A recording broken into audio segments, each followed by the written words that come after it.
한갑수 위원장님 안녕하십니까? 예, 반갑습니다. 예. 오늘 저희 인터뷰에 응해주셔서 감사합니다. 그래서 이렇게 와서 인터뷰를 받아주셔서 감사하고요. 현재 안산시 문화복지위원장을 맡고 있는 한갑수 위원장입니다. 반갑습니다. 네. 예, 감사합니다. 위원장님 정치에 입문하게 된 계기가 궁금합니다. 저는 정치에 들어온 지는 한 6년 정도 됩니다. 16년 되고요. 제가 중도장애인입니다. 중도장애인이다 보니까 장애를 경험하는 거하고요. 장애를 보유하고 가는 거하고는 큰 차이가 있더라고요. 예를 들어서 나지막한 보도블록 하나라도 그 자갈 하나가 있고 없고의 차이가 엄청 느껴졌습니다. 그래서 저는 그 뇌변명 지체장애 상급을 갖고 있는데요. 어떻게 보면 무에서 유를 만드는 과정에서 일반 장애인들에게 미취학한 장애인들에게 무엇을 할 수 있을까, 사회에 무엇을 활용할 수 있을까를 생각하는 결과는 모든 우리나라의 규범은 정치에서부터 생활을 시작이 된다고 생각을 합니다. 그래서 정치에 들어왔습니다. 위원장님, 안산시는 잘 알려져 있다시피 다문화 선진 도시입니다. 안산시의 다문화 행정을 어떻게 평가하십니까? 안산시의 제 다문화 행정은 제가 인권위원회부터 이제 유심히 관찰하고 왔지만요. 아마 어느 도시보다도 가장 앞서가는 도시고요. 또한 우리 대한민국을 아마 대변할 수 있는 정책을 내놓을 수 있는 정도의 안산이라고 생각을 합니다. 저희 안산 외국인 주민센터에는 외국에서 내외빈께서 많이 오십니다. 그렇기 때문에 대한민국의 간판 역할을 하고 있습니다. 그래서 정책적으로는 안산이 어떻게 보면 앞서가는 다문화 도시지 않나, 그건 자부하고 있습니다. 위원장님께서는 새누리당 경기도 장애인위원회 수석 부위원장을 맡고 계시고요. 또 안산시 외국인 민관 인권위원회 협의체 위원을 또 맡고 계십니다. 평소에 소외된 사람들을 위해서 많은 활동을 하셨는데 어떤 생각을 가지고 계십니까? 글쎄요, 뭐 주는 분은 많이 준 것 같고, 사실상 수급 받는 자는 가장 작게 받은 것 같은 게 행정인 것 같습니다. 하지만 저희 행정에서는 그 분들의 다 골고루 영향을 주기 위해서는 한쪽으로 치우칠 수 없는 것이 저희 안산시 행정이기 때문에 그런 면에 있어 가지고는 저희 안산시의 행정 자체가 많이 미흡하고 또 받는 분들도 많이 미흡하겠지만은 저희는 최선을 다하고 있다고 생각을 합니다. 그래서 앞으로도 이 다문화만큼은 이제는 글로벌 시대이기 때문에 예전에 흑인, 백인, 황인 뭐 이런 인종차별 시대도 아니고 어떤 지위계층이 있는 시대도 아니기 때문에 이제는 우리 말 그대로 글로벌 시대에 맞게끔 같이 공생할 수 있고 같이 생활할 수 있는 이런 시대가 온 것 같습니다. 그래서 겸허히 그야 남과 남이 만나서 불편함도 많겠죠. 하지만은 그 속에서 우리가 찾아가는 이익도 있을 겁니다.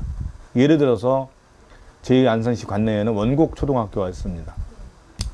원곡초등학교 같은 경우는 잘만 저희가 컨설팅을 하면요, 외고를 부럽지 않을 것 같습니다. 요즘 뭐 매스컴에서도 알다시피 특목초등학교가 있지 않습니까?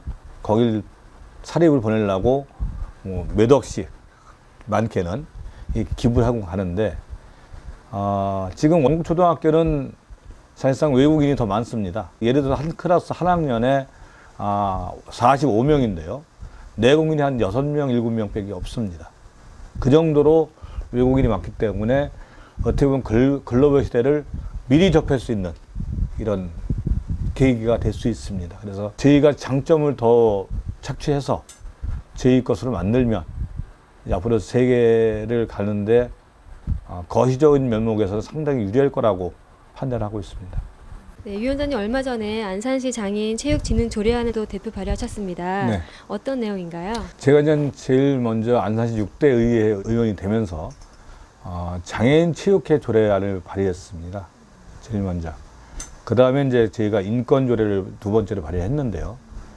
사실상 체육이라는 거는 엘리트 체육도 있지만은 장애인은 사회적 약자는 자활, 자활 차원에서도 어떻게 보면 다 스포츠가 될 수 있고 생활에 윤택할 수가 있다고 생각을 합니다.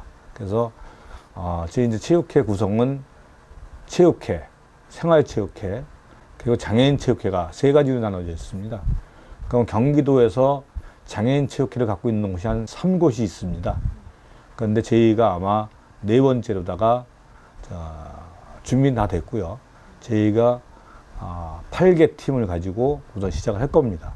또 아시다시피 저희 장애인들 중에 아주 우수한 수영을 갖고 있는, 이번에 금메달도 땄듯이 이런 인재들이 많이 있습니다. 그래서 이분들을 우리가 장애인이면 볼 것이 아니라 어떻게 보면 레포츠의 한 선수로, 특기생으로 이렇게 봐줘야 될 것 같아서 장애인 체육회를 조례를 발의하게 됐습니다. 그리고 제가 장애인 체육회뿐만 아니라 이제 체육회 발족은 저희가 9월 말이나 10월 초 정도에 지금 하려고 합니다. 지금 현재는 워게임 사무실은 지금 다 돌아가고 있습니다. 네. 최근에 장애인 파크골프협회에서 공로패드 받으셨습니다. 어떤 내용으로 받으셨어요? 똑같은 사람들끼리 한 군데서 모여서 서로 의지하고 또 자활하고 이런 것이 어떻게 보면은 사회적 비용의 상당 부분 줄일 수 있다고 저는 생각을 합니다. 꼭 저희가 인위적으로 만들어주는 것보다는 본인 스스로가 공간을 자기가 창출하고, 원래는 그것은 그 수장공사에서 토취장으로 썼던 곳입니다. 그러다 보니까 이제 흙도 아니고 돌도 아닌 아주 쓸모없는 산이었습니다. 그리고 그 풀이 일반 풀도 못 잘라서 거기다 갈대 심었습니다. 산사태 나지 말라고. 그것을 갖다가 이제 저희 장애인 몇 분이 거기다가 우리가 직접 잔디도 사다가 구입을 하고 일반인들이 버린 잔디도 주워다가 심고 이렇게 해가지고 한 800평 정도 1차 조성을 했습니다. 그런데 1차 조성을 해놓은 거 보니까 서로 의지가 되고, 이 산이 원래 우범지대였는데 이 산이 너무 밝아진 겁니다. 녹색이 됐는데요. 그러다 보니까 제가 문화체육관광본부 위원장을 온 이상 묵인할 수는 없더라고요. 그래서 이왕이면 서로 더 상생할 수 있고, 체육인들보다는 어떻게 보면 취미, 또 아까도 말씀드렸듯이 물리치료 차원에서, 거기 보시면 아시겠지만 휠체어를 밀고 와서 치시는 분도 계시고요. 가장 대표적인 분은 휠체어를 밀던 분이 휠체어를 지금 없이 목발도 안 짚고 아장아장 걸으시는 거지만 그 정도 제가 봤습니다. 그게 불과 거기를 한 바퀴 돌면요, 한 바퀴 돌면 30분이 걸립니다. 한 코스를 돌면요. 그분은 간접적으로다가 치료가 된 거죠. 그럼 우리 사회 자본도 많이 전략이 된 거죠. 그래서 그런 차원에서 지금 이제 파크골프장은 원래 그 공원입니다. 아직까지는 뭐 정식 파크골프장은 아니고 저희가 잔디를 이식을 했습니다. 그래서 잔디 이식해서 지금 현재 약 한 2,400평 정도를 조성했습니다. 그리고 우리나라의 파크골프장을 갖고 있는 도시가 7개밖에 없습니다. 그 중에서 경기도에서 시범한 곳이 일산 고양에 있는데요. 난지도에도 물론 있습니다. 하지만은 모든 입지 조건을 볼 적에 교통이라든가 환경이라든가 공기라든가 대기까지 볼 적에 아마 제 신길 파크골프장이 규모만 약간 규격화한다면 아마 우리 대한민국에서 제일 가는 1급지가 되지 않을까 생각을 합니다. 또한 그 정도의 여유 공간이 분명히 있습니다. 그래서 폐공원이죠. 폐공원은 공원대로 활성화가 됐고, 장애인은 장애인대로 그 공원을 활용해서 건강을 챙겼고, 이런 어떠한 일석삼조의 효과를 전 봤다고 분명히 생각을 하고 있습니다. 그래서 상당히 흐뭇하고 있습니다. 예. 위원장님께서는 지난 지방선거에서 이제 8가지 사항을 공약을 하셨는데, 네. 공약 어떤 내용이었고 또 이행률은 어떤지 소개해 주시겠습니까? 공약 사항은 주로 8가지로 나눠지겠습니다. 우선 교육, 아동복지, 장애인복지, 그리고 저희 도시기반이라든가 체육시설 이렇게 나눠졌는데요. 이행률은 제가 좀 인덕이 많은 관계로 제가 재작년에 2년차 되던 해에 100% 달성을 했습니다. 100% 달성했고 가장 기억에 남는 거로는 원곡동에 보시면 팔각정 공원이라고 일반인들이 알고 있는 공원이 있습니다. 그 공원 명명이 시민공원이었습니다. 그런데 시민공원은 누구나 시민이 가면 다 시민공원 아닙니까? 그래서 그 공원을 갖다가 옛 지명을 찾아서 백운공원으로다가 명명을 바꿨습니다. 그리고 2.97km, 약 3km에서 300m가 빠집니다. 2.97km에 달하는 산책로를 개선했습니다. 그곳에. 그래서 이제 가장 보람이라면 단시일 내에 또 많은 지인들께서 도와주셔서 가장 큰 쾌거를 누리지 않았나. 네, 그래서 가장 뿌듯하고 있습니다. 그 다음으로다가 이제 복지로 와서는 제가 상록장애인 복지관 이번에 개원을 앞두고 있습니다. 또 상록장애인 자립센터가 있습니다. 이 두 곳은 여지껏 저희가 단원장애인 복지관에 의존해 왔습니다. 왔지만은 장애인 인구가 거의 한 3만 명에 달합니다. 그분들의 형평성에 맞게끔 최대한 배려 차원에서 양구 축으로다가 양시 축으로다 해서 단원군 상록군으로 나눴고요. 더군다나 저희 안산시 슬로건이 복지안산입니다. 복지안산에 걸맞게끔 또한 지평부에서도 많은 도움을 주셔서 상록구의 장애인 복지관과 지금 산지대에 있는 장애인 단체들 이것을 갖다 한 군데 집합시키게 되었습니다. 그 집합시키게 된 계기는 이제 단체 사무실로 쓰는 용도지만요. 이제껏 장애인은 누구나 안을 수 있는 부분이기 때문에요.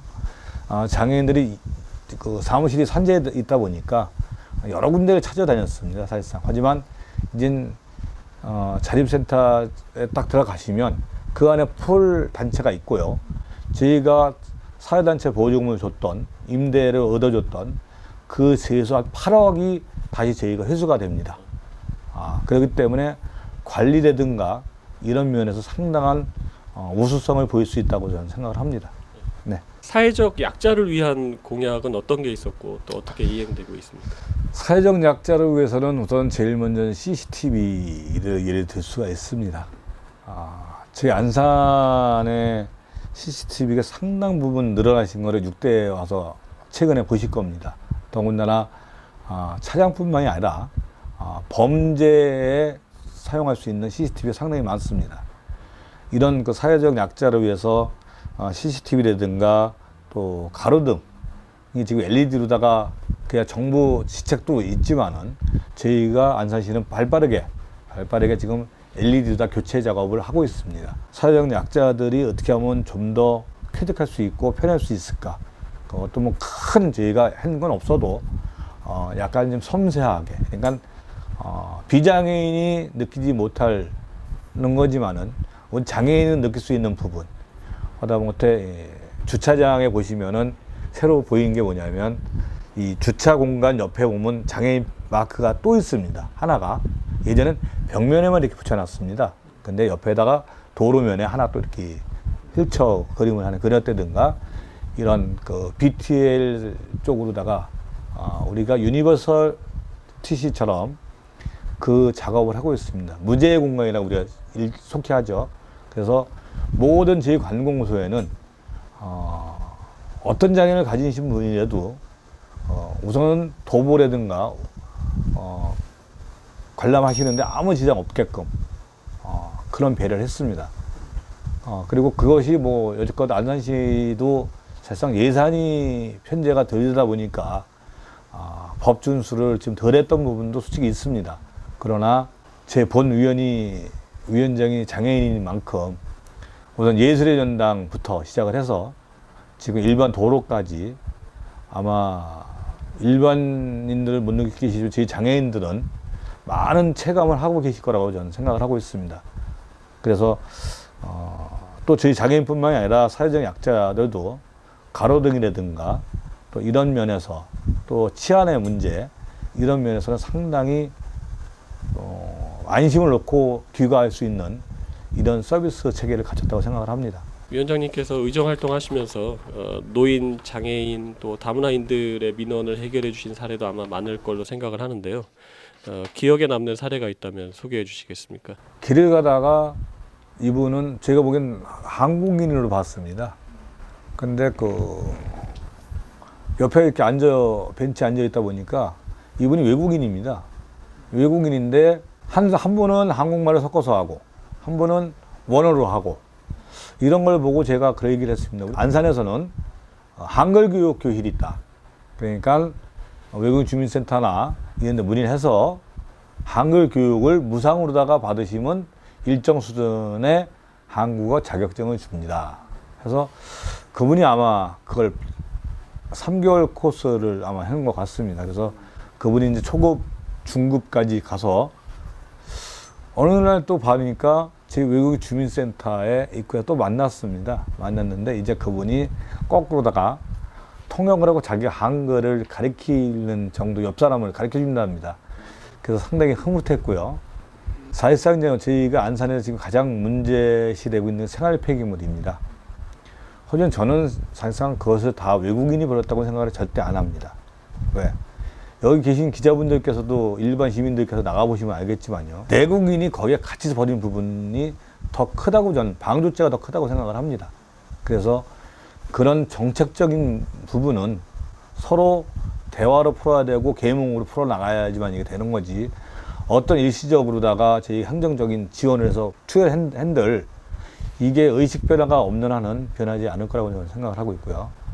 또 노인에 대해서는 그분이 그 독거 노인이신데요. 독거 노인 혜택을 못 받습니다. 왜냐하면 편모 편부 가정을 이루었고요. 이분은 아버지 자녀입니다. 근데 아버님이 돌아가셨습니다. 그러다 보니까 편모가 되지 않습니까? 근데 이 따님이 한 번밖에 안 계신데 이분이 교사입니다. 그 따님이 교사다 보니까 소득이 잡히다 보니까 이 할머니께서는 아무 혜택도 저희가 드릴 수가 없습니다. 무슨 말인지 이해가시죠? 그래서 저희가 아주 어렵게 해가지고 따님을 만났어요. 만나서 따님도 공무원이다 보니까 따님께서 제가 일정 부분을 많지는 않지만 한 달에 매달 30만 원씩 드리겠다 해서 지금 그분은 이제 저희가 일동에 사시는 분인데요. 그래서 그분을 그렇게까지는 후원해 본 적이 있습니다. 그게 아마 가장 깊었던 것 같고요. 장애인 쪽은 뭐 제가 항상 누차 얘기지만은 어떻게 보면 제가 참 부끄럽습니다. 왜냐면 복지위원장으로 앉아 있으면서 너무 장애인 정책만 많이 피지 않았나 하는 어떤 다른 분들한테 지금 죄책감 아니 미안한 감이 있습니다. 하지만 그만큼 여지껏 이 장애인 정책에 대해서는 누구도 먼저 나서지 않았고 또한 상위 법규가 있다 하더라도 준수의 의무를 다 안 했기 때문에 여지껏 밀려있던 숙제를 빨래를 제가 와서 하지 않았나 그런 마음은 있습니다. 그래서 장애인분들한테 제가 특별히 하고 싶은 말씀은 누차 말씀드리지만은 이제는 장애인과 비장애인의 사회를 허물자고 우리가 외치고 있는데요. 실질적으로는 비장애인보다는 장애인들의 의식이 먼저 변해야지만 우리가 비장애인과 같이 손잡을 수 있다고 저는 생각을 합니다. 그래서 서로 휠체어를 팔이 없으면 걸어야 되는 거고요. 팔이 멀쩡하면 휠체어 앞 사람 밀어줄 수 있는 거 아닙니까? 그래서 이렇게 어떤 공생관계를 갖다가 우리 스스로가 만들어 가야지만 되지 않을까. 그래서 특히 장애인분들께서는 먼저 의식 변화 먼저 느끼셔야 된다고 저는 생각을 합니다. 그러면 내가 변해야만 제3자도 일반인들도 저희한테 많이 다가올 거고 또 저희도 많이 융화가 돼서 같이 갈 수 있는 함께 할 수 있는 계기가 되지 않을까 생각을 합니다. 네. 장애인들도 내가 먼저 솔선수범하고 또 다른 사람들을 먼저 도울 수 있는 그런 자세로 변해야 된다는 그런 말씀이죠. 그렇죠. 이제 봉사만 받지 말고 농아인도 힘 좋습니다. 휠체어 밀 수 있습니다. 봉사할 수 있습니다. 그죠? 저희 신체라는 게 그렇지 않습니까?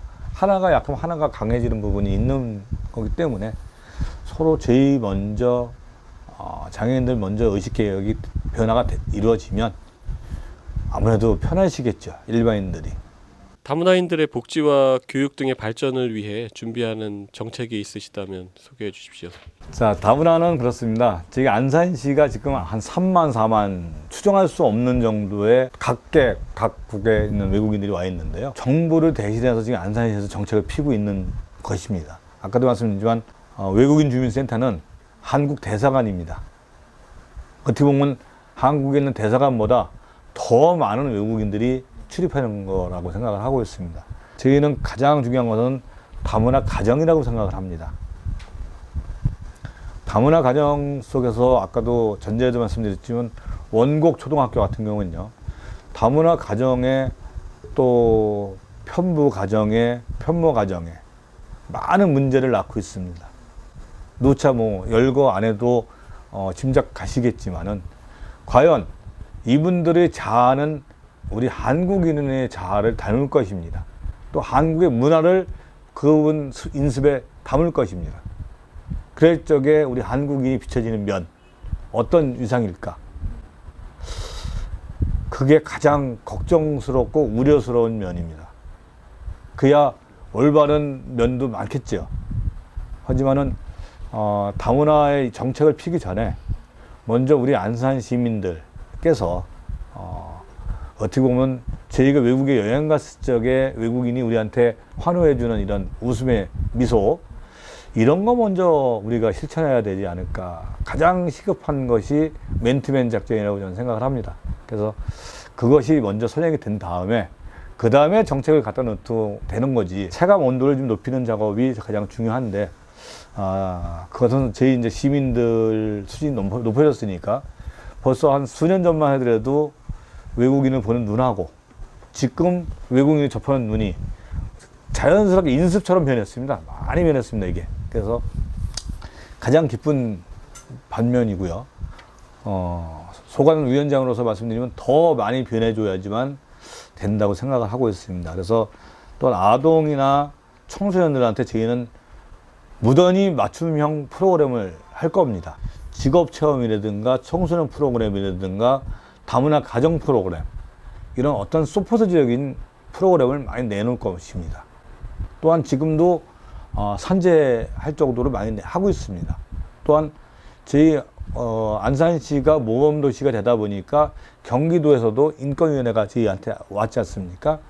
이런 문제, 인권센터가 왔던 문제, 또한 같이 공생해야 되는 문제, 이제는 저희가 글로벌 시대의 다문화는 어떻게 보면 필수라고 생각을 합니다. 필수고, 단 이 정책은 피긴 쉽습니다. 하지만 정책을 실행할 적에 정책의 초점과 정책의 실행 초점이 빗나가서는 안 될 거라고 생각을 합니다. 그래서 정책을 만든 분이, 만든 조직이 정책을 실현할 수 있는 데까지를 마무리까지 가는 것이 원스톱 서비스가 가장 중요할 거라고 생각을 합니다. 그래서 경기도나 저희가 상급기구에다가 부탁하고 싶은 말씀은 다문화에 관해서만큼은 저희 안산시에다 유임을 해주시면, 지원 정책을 주시면 저희가 프로그램을 프로젝트화해서 마무리까지 원스톱 서비스를 갖다 놓을 수 있는 실력이 분명히 있고, 이런 획일적인 다문화 정책을 피시는 것이 가장 좋다고 생각을 합니다. 실질적으로 본 의원도 제 원 직장이 무역회사에서 제가 14년 있었습니다. 우리가 대표적인 가리봉인데요. 가리봉에서 외국인을 많이 접했고, 저는 피역 봉제회사에 무역 서비스를 했습니다. 89년도 말부터 외국인과 같이 생활했습니다. 특히 우리 봉제는 많은 외국인이 필요하니까, 노동력이 필요하니까요. 그렇게 봐왔던 거하고 막상 의원이 돼서 어떻게 보면 집행부 아닌 집행부가 돼서 행정관료가 돼서 이걸 보는 관점은 상당히 차이가 큰 것 같습니다. 그래서 다문화 정책에 있어서만큼은 원스톱 서비스, 그러니까 정책을 편 사람이 실행에 옮길 수 있는 마무리까지 갖다 놓을 수 있는 그런 정책이 실질적으로 피부에 닿으면서 땀도 묻고 향기도 묻으면서 이런 것이 가장 중요할 거라 생각해서 제 안산시는 이 다문화 해장 도시로서 정말로 더 열심히 할 것이고요. 손색이 없다고 저는 자부하고 있습니다. 경기복지신문 독자에게 한 말씀 해주시겠습니까? 네, 경기복지신문 독자분들께 많은 당부를 드리겠습니다.